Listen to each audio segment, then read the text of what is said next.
Hello students, welcome to EPG Pathshala. I am Dr. Manisha Pandey, Assistant Professor in Biochemistry, School of Sciences, IGNOU. Today we are going to talk on module Biosafety and Biocontainment Part 1 under the paper Molecular Therapeutics. After going through this module, you will be able to define GLP, explain its significance, then enlist various principles of GLP. You'll be also able to explain various potential microbiological hazards, its classification, then recognize the various biosafety levels needed to work on these microbiological agents, various containment facilities needed, and also define the concept of laboratory biosecurity. So to begin with, first we will talk about some of the terms which we will be frequently using in this module, like biosafety. What is biosafety? You have heard about safety. When we say we should be safe, we mean we should protect ourselves from some kind of harm from the outside agents. Biosafety is safeguarding ourselves from the microbiological or biological agents which may cause us some kind of disease. Generally, we refer it as potential biological hazards, and biosafety is also about safeguarding individual as well as safeguarding the environment as a whole as well as the community in which we are living. Another term which you will frequently come across is biocontainment. Biocontainment is nothing but the methods which we should follow to contain the spread of biological infections. Another term is biosecurity. Biosecurity and biosafety are sometimes mixed by the individuals, but generally these are two different terms. Biosafety is about personal safety, my safety, your safety. But when I say biosecurity, it means the safety of community, the safety of other people. For example, if I am working on something, some biological hazard, some microorganisms, it should not harm the individual who was not working on that. It should not spread beyond my laboratory conditions. So, biosecurity, other security, biosafety, my security. Here we will talk about the various components of any biosafety and biocontainment program. Components means various aspects which must be taken into consideration when work is being done on biohazards. The aspects are administrative control, work practices, personal protective equipments, and engineering control. Administrative control means who is authorized to enter into the laboratory, who can carry out the research, what kind of security clearance are needed, which laboratory can perform work on what kind of the biohazard. By work practices, we mean laboratory practices, the standard operating protocols and the techniques which should be followed in the laboratory. Personal protective equipments are made for the protection of individual, the persons who are working into the laboratory. So their safety is ensured by personal protective equipments. This includes gloves, mask, boot, gowns, many things are there. And by engineering control, we mean the facility design of any laboratory. What kind of lab should be designed, whether it should be double door, automatically closing door, then where the laboratory should be located. So this all comes under the engineering control. Here we will talk about the work practices. In the previous slide, we mentioned about various aspects. So we are not taking into consideration the administrative controls because it requires clearance at the ministerial level, at the institutional level, which we will be dealing in the next module. Here we will talk about what kind of laboratory practices must be ensured. And to begin with, good laboratory practices, commonly referred to as GLP, is the best work practice which must be adhered. If we look into the historical background of GLP, It was introduced some 45 years back in New Zealand and Denmark for the first time. OSED laid down the principles for GLP in 1992, and in 2002, the Indian government, Department of Science and Technology, established a National GLP Compliance Monitoring Authority. So, NGCMA in India looks after the laboratory and their GLP compliance, and India in 2001 became the full-time member of OSED's group. In 2011, India became a full-time member of OSED's MAD, that is Mutual Acceptance of Data. So, whatever data we are generating in Indian laboratory are equally acceptable by the labs abroad, as well as the data generated outside are used in India as well. We should adhere to GLP. Why? That is the big question, that why GLP should be adhered. It is an FDA regulation, and GLP provides a framework within which the laboratory study should be performed, recorded, reported, monitored. So it becomes a kind of primary requisite to ensure the safety of an individual as well as the environment.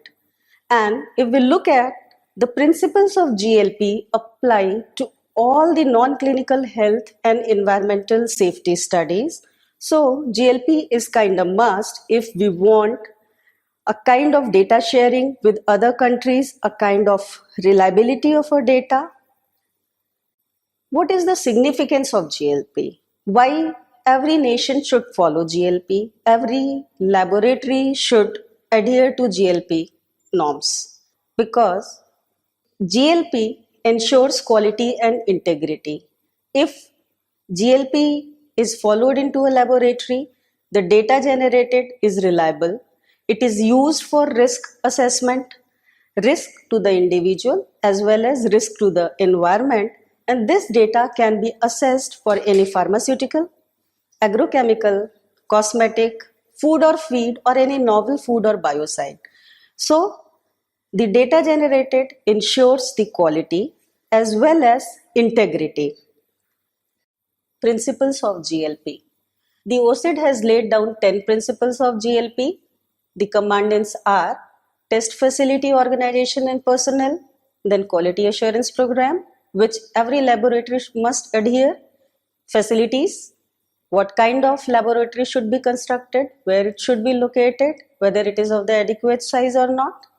Next is about apparatus, material and reagents, which ensures whether the computerized system has been followed for the generation, storage and retrieval of data about the adequate capacity related to apparatus and material, whether it is periodically inspected, cleaned, maintained or not. Test systems, whether it has been suitably located, whether the design is adequate or not, whether the capacity is adequate or not. It also talks about test and reference items, standard operating procedures, which every laboratory must comply, and then about the performance of the study, reporting of the study results. Whatever the project is being undertaken into laboratory, a standard reporting must be followed, a timeline should be adhered, it should be properly noted down. And the last is storage and retention of records. Every data, every information should be properly noted with the signature of PI. The date should be there.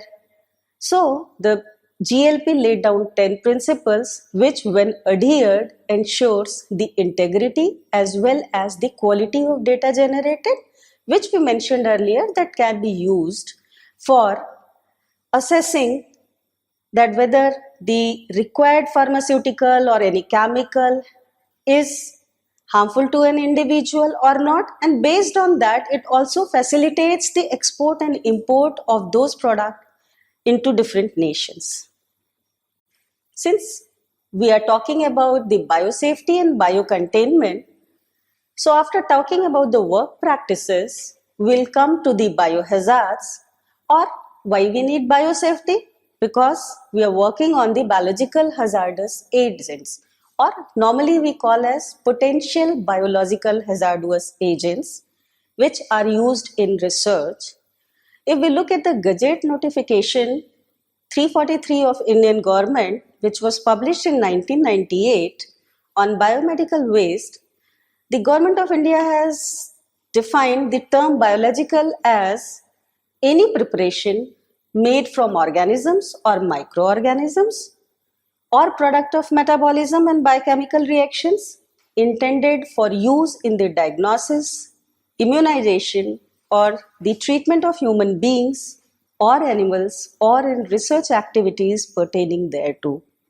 This means that if we try to simplify and look at it, any research where the microorganisms are used, for example, bacteria, viruses, viroids, prions, rickettsia, fungi, parasite, or whether the research work is involved in recombinant DNA technology, like the genetic material from one organism is being transferred into the another, or human or animal sample is involved. It can be fresh sample, it can be frozen sample, blood is there, or any body fluid is involved in the research.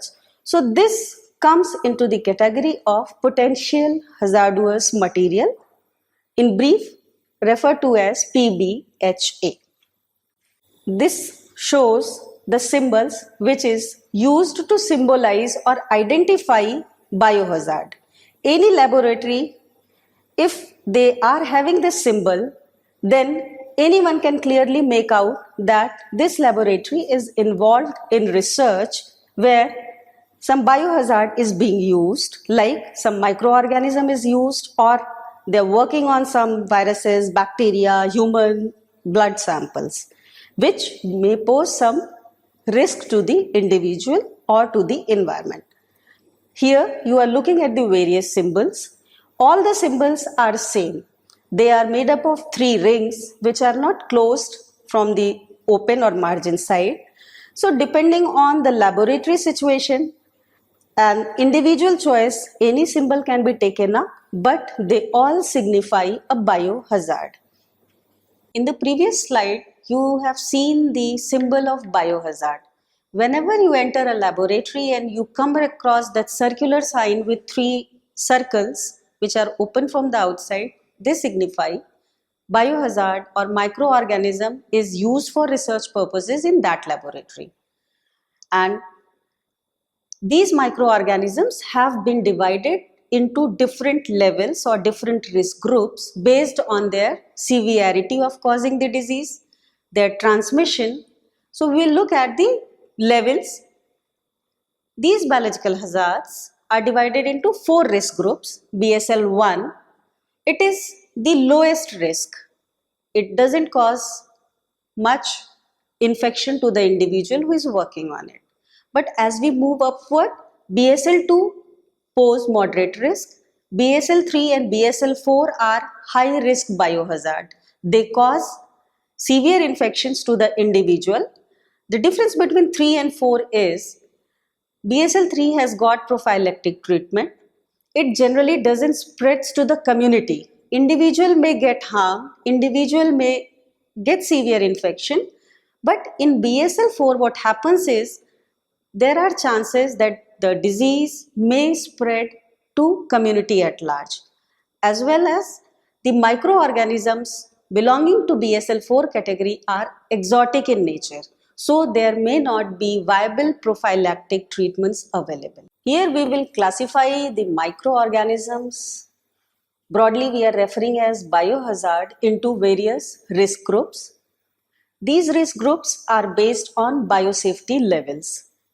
4 risk group has been identified. 4 biosafety levels are there. So increasingly going from risk group 1 to risk group 4, the risk to individual, the severity of infection to individual increases. If we look at each group separately, risk group 1 involves microorganisms which are either having no risk to the individual or have very low disease causing capacity to the individual, and generally the community is at no risk. But when we look at risk group 2, the microorganisms in risk group 2 has moderate capacity for risk to the individual, very low capacity for risk to the community, and they can cause disease to the person or the individual who is working on them. If we look at risk group 3, the microorganisms belonging to risk group 3 pose high risk to the individual and low risk to the community.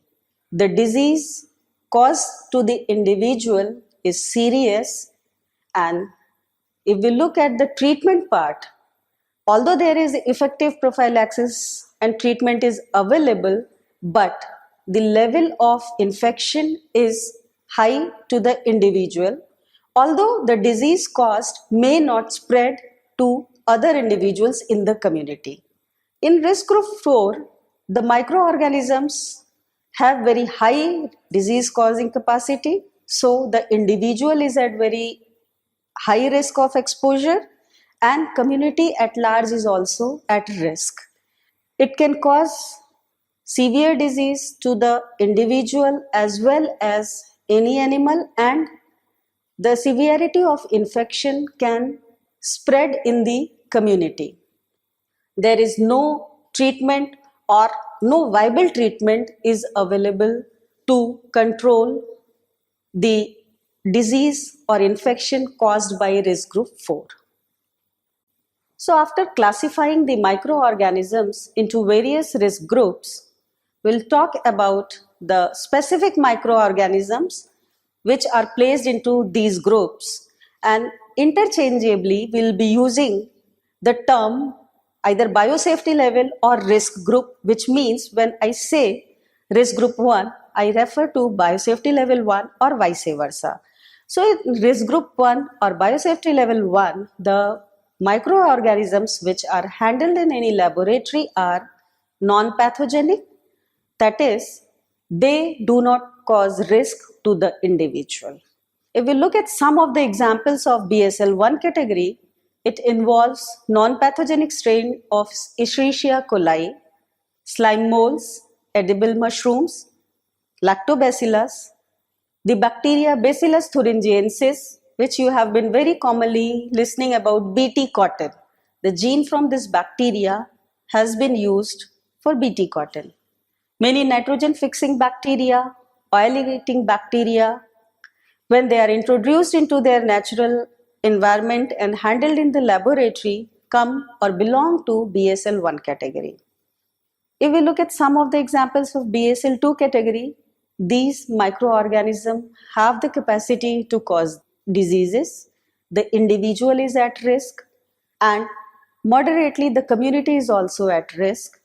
If we look at the examples, the deadly hepatitis A, B and C virus belong to BSL-2 category. Even the pathogenic strain of Escherichia coli has been placed into BSL-2 category. Depending on the hazard it can pose to the individual and environment. Other examples are Plasmodium falciparum, Staphylococcus, measles virus, even the bacteria, Mycobacterium and HIV viruses are placed into BSL-2 category. The laboratories which work on bloodborne pathogens or human fluids also are placed into BSL-2, or any laboratory which is handling these kind of samples is placed into BSL-2. BSL-3 or risk group 3, if you look at the examples, Mycobacterium tuberculosis, Mycobacterium bovis, which causes the TB or tuberculosis, H1N1 flu, avian influenza, even chikungunya, yellow fever. These microorganisms have been placed into risk group 3, and the biosafety levels where the specific precaution should be taken while working on these microorganisms belongs to BSL-3 category.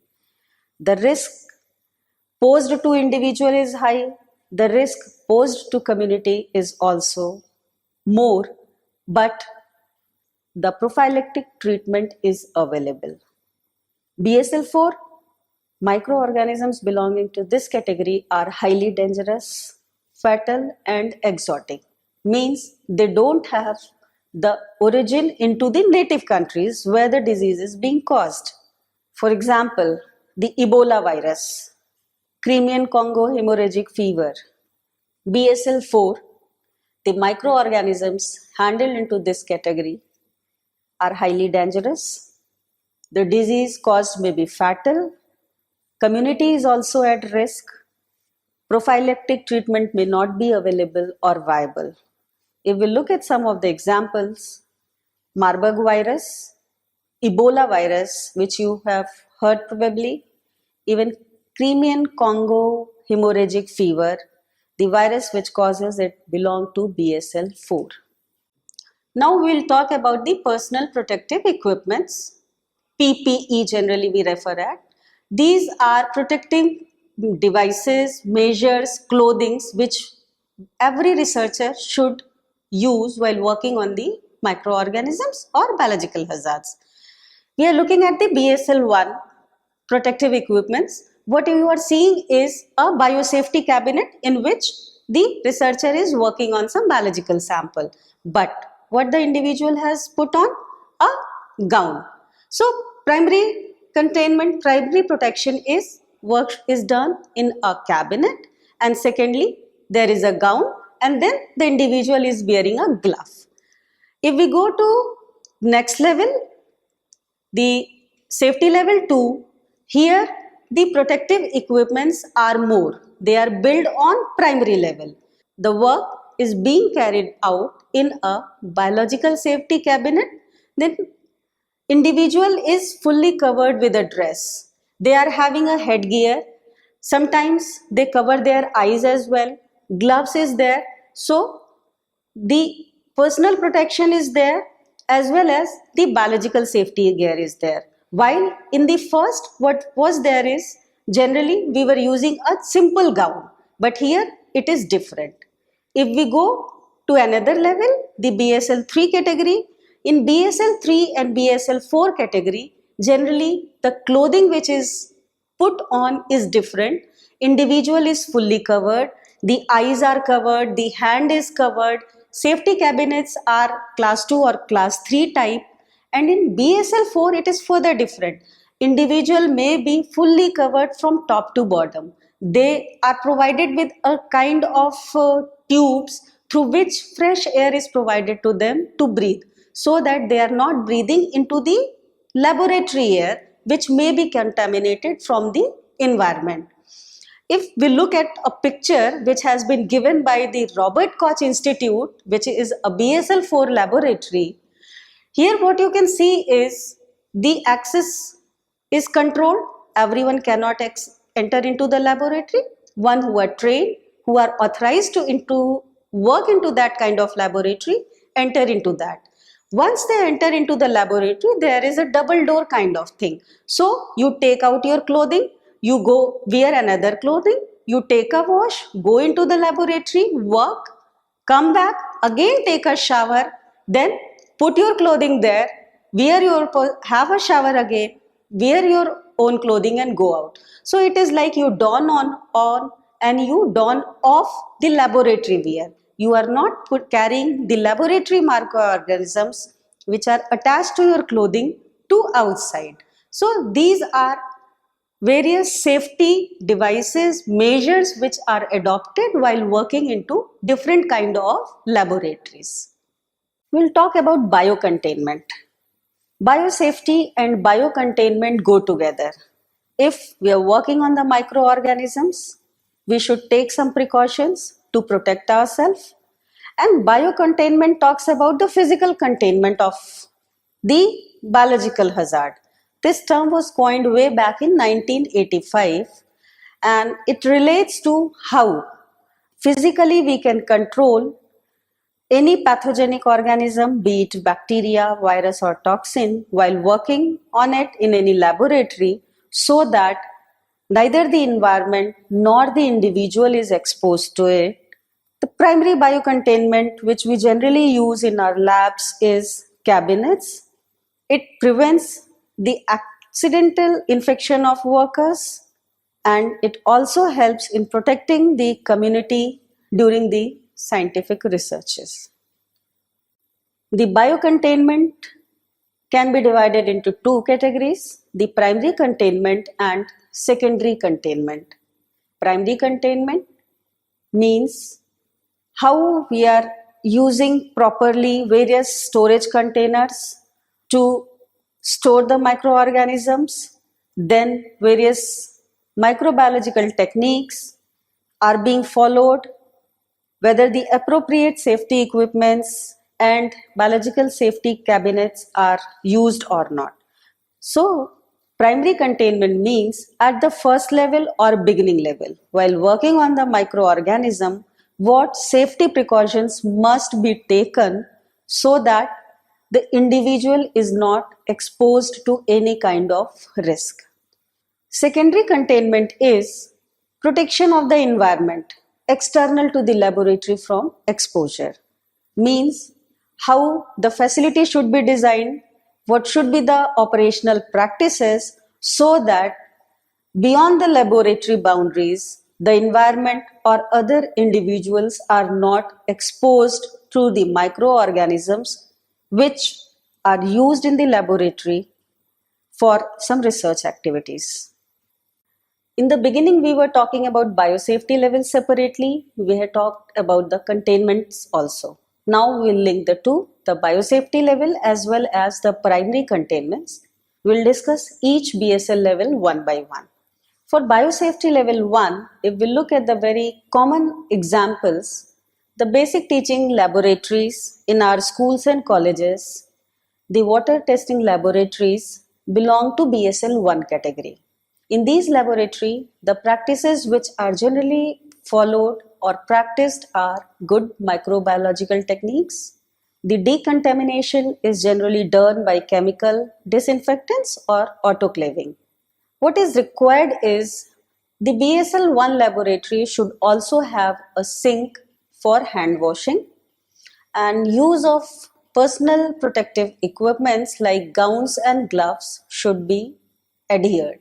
If you remember, in your school, we have always been wearing aprons while working in the laboratory. So they are nothing but the primary containments, and the safety equipments in these kind of laboratories are generally none, and the work is performed on the open benches.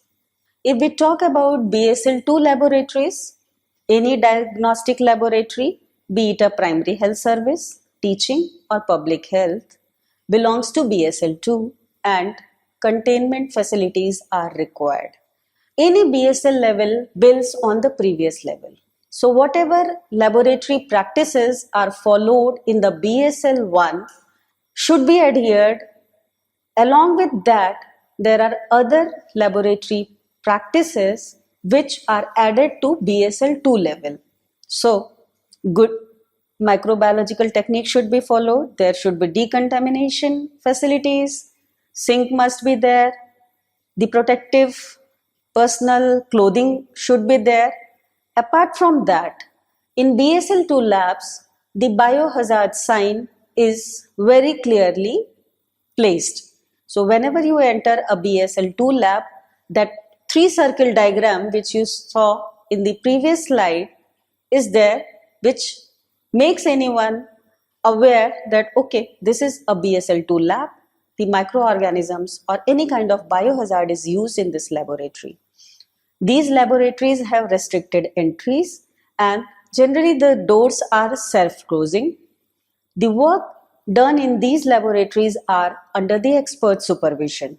A trained person guides the individual, whosoever is working, how to perform the experiments.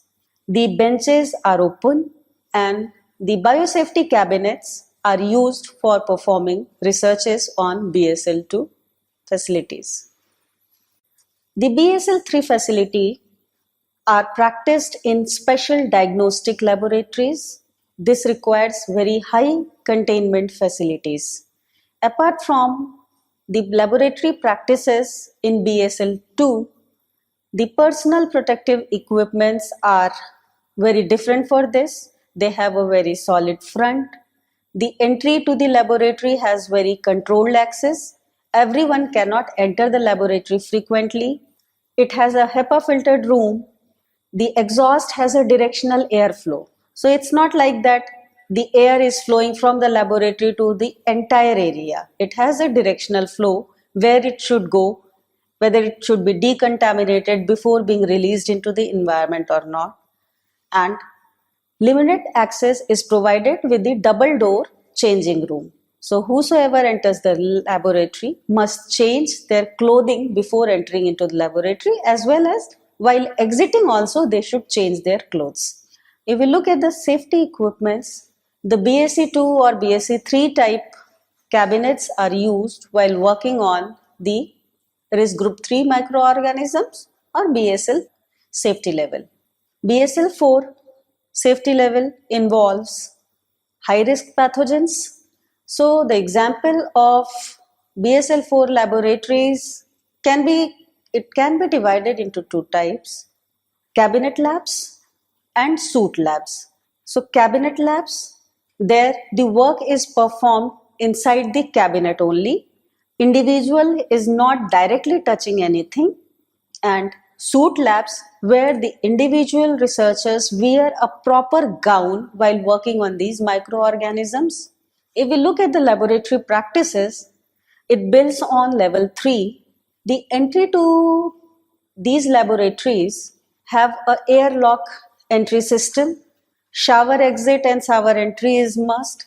Special waste disposal technique is followed, and 2% rule is adhered. By 2% rule, we mean that two persons should work together in a BSL 4 laboratory. Single individual is not permitted or allowed to work on the microorganisms. So, two persons together work in the laboratory. The safety equipment part, if we look at, they wear a very different type of gown, which we mentioned as suit labs. So they wear a positive air pressure supply suits in which they are not breathing into the laboratory air. The fresh air is supplied to them because the laboratory air may be having some microbe, and via that breathing or through air they may get some contamination. Generally, the BSc 3 or Class 3 cabinets are used for working on risk group 4 or BSL 4 microorganisms. We'll talk about biological safety cabinets, which we were referring into the previous slides.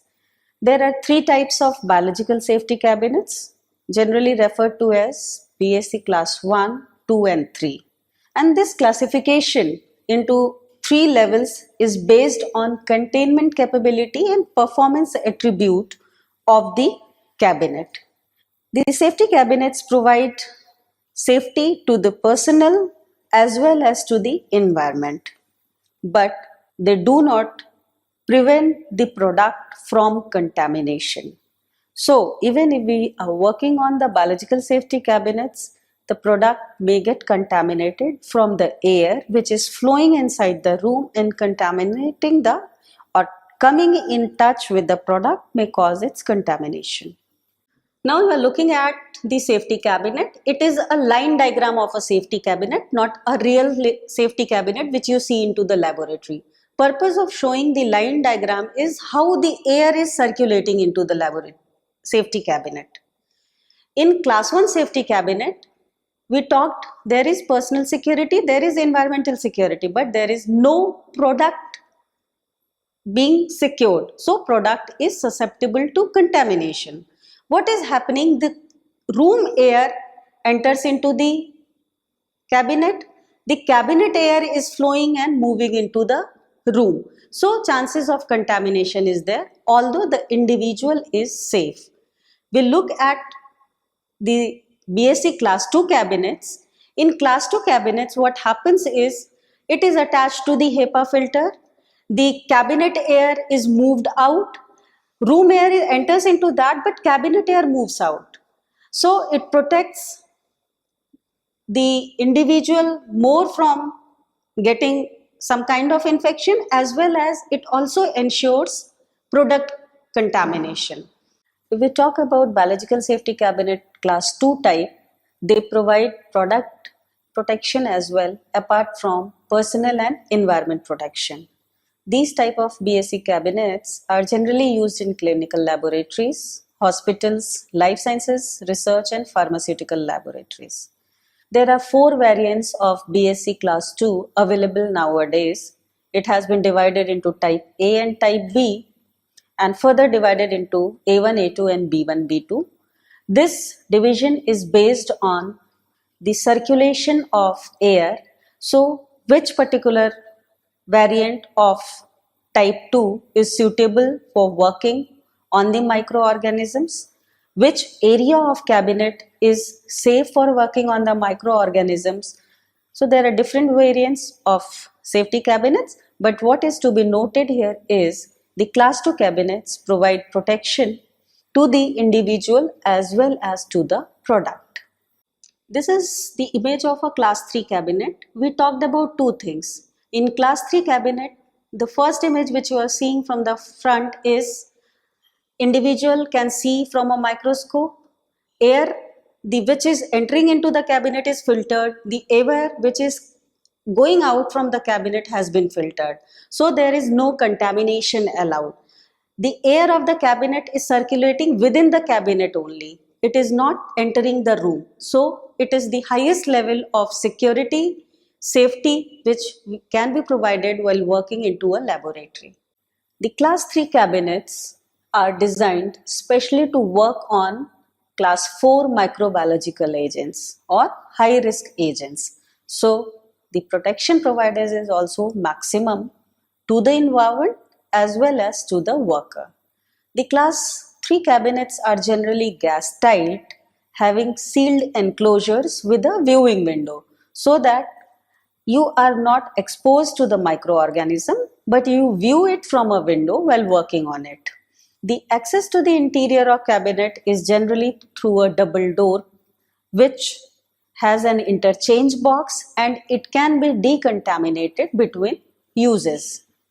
The supply of air both in and out is HEPA filtered.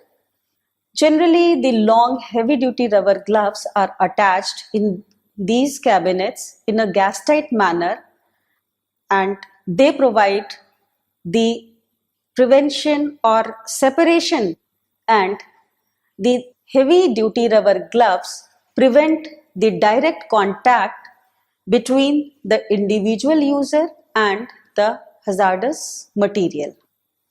Now we'll talk about laboratory biosecurity concept. By laboratory biosecurity we mean how we can secure the nearby area of a laboratory. This is a layman's definition. Just imagine there is a laboratory in your close vicinity. Some kind of microorganism is being used for research purposes.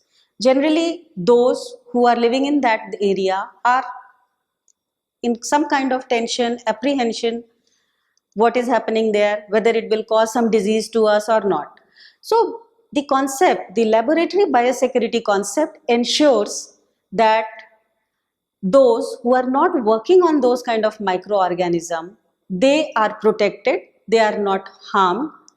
This reduces the risk of unauthorized access, loss, theft, misuse or diversion or intentional release of microbiological material into the community. Biosecurity is all about protecting others. Safety is about protecting ourselves. The term biosecurity was for the first time used by agriculture and environmental scientists. It encompasses or talks about the prevention of intentional removal of biohazard from research laboratory. For example, let's say I'm working into a laboratory. It has got a dual use. It is being used for finding out some cure to a particular disease, but it may fall into the hands of some persons who may use it for bad purposes, for harming the community at large. So biosecurity is all about prevention of intentional removal of biological material from laboratory. And if we look at the WHO 2006 guideline, it says that the general public expects laboratory personnel to act responsibly and not to expose the community to various biorisks.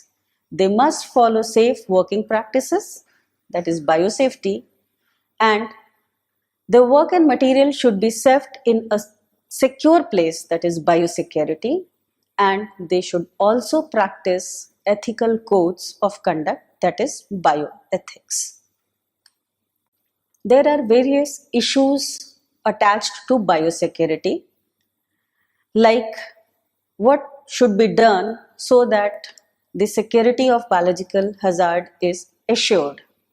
First and foremost is coordination among various administrative organizations, regulatory as well as physical security procedures, like authorizing the personnels, who should work, what should be done, how they should work, that should be taken care of.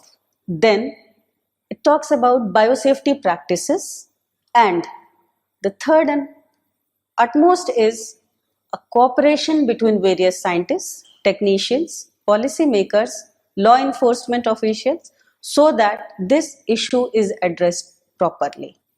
Now let us summarize what we have learned in this module. We learned about the work practices, that is GLP, why GLP compliance is necessary, what it gives back, like the significance of GLP. Then you have learned about the 10 principles of GLP, the 10 commandments, which must be practiced into any laboratory. You have also learned about the various biological agents, their classification into different risk groups, and these risk groups are also parallelly referred to as biological safety levels. So you have learned about various biosafety levels, level 1 to level 4, what kind of practices are adopted while working on these, what kind of biocontainment facilities are needed, and also we have introduced the concept of laboratory biosecurity. Hope this will help you in understanding the topics better. Thank you.